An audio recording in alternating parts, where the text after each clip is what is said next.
So, ayan guys, ayan yung gagamitin natin. Ayan yung Kataifi. Yan, galing kasi sa ate ko yan. Galing Kuwait, yung dalang-dala niya. And, meron ako dito, ayan yung sa Aqua Flask. Gagamitin ko sana pero hindi ko din magamit. Ayan naman, dala rin ng ate ko na, pistachio. Nilagyan ko ng pistachio na original dyan sa loob. I-grind ko yun mamaya, papakita ko sa inyo. And, ayan, yung ginugupit ko, gagawin ko yung molder ng chocolate. Ayan. Ayan, gupitin muna natin. And, ang mga ingredients, ayan, butter, Cadbury, ayan, kumakain pa ng chocolate si ate mo. Ayan, i-grind natin yung 13 pieces ng pistachio kasi yun ang nagawa ko sa nuts namin. So, ayan, grind na siya. Ayan, perfect. Nagmamadali si bakla. O, tinikman pa. O, ang lasa niya ay dough, yung sa donut. Ay, charin.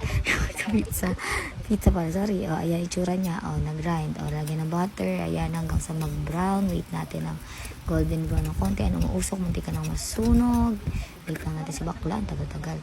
So, ayan, yung chocolate na sobrang konti. Ayan, pinutol-putol, kinamay. Huwag nyo na akong pakailaman kasi ako din naman kakain yan.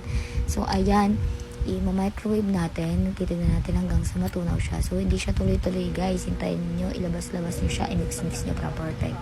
Ayan, cashew butter yan. I-add natin dun sa ating ginawang dinagdag na cashew nuts kasi nga tayo ay kulang sa cashew spread. So, ayan, hinahalo-halo ni bakla. Ayan, halo-halo. Tapos, lagyan natin ng konti lang milk. Ayan, halo-halo natin ang ating pistachio. Ayan naman ang chocolate natin na na-overcook natin. Ayan, kaya nanigas siya ng ganyan-ganyan. Kaya hindi na na-mold.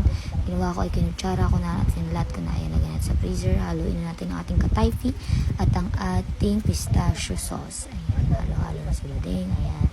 Feeling ko lang purple kasi tama na yung pagkakalagay. Siyempre kain natin. Sobra sayang kasi Cadbury yan. Pero at least Cadbury kahit matigas siya purple, kain lang. Ayan. Ayan, biniflex-flex natin. O, ayan. Dahil nalagay na natin sa freezer, tunugas na, lagyan natin siya ng Kataifi mix. Ayan. I-flat-flat lang natin ng ganyan, ganyan-ganyan. Pina-flat ko siya, hindi naman pala nakikita. Sobrang syungangot ko sa part na yan.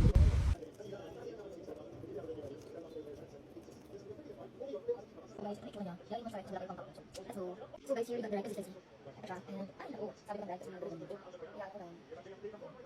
Ang kulang. Wait. Wait lang. Medyo mali siya.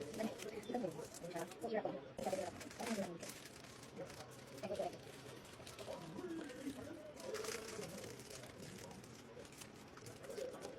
Yan siya. Ito bakit natin sa stress.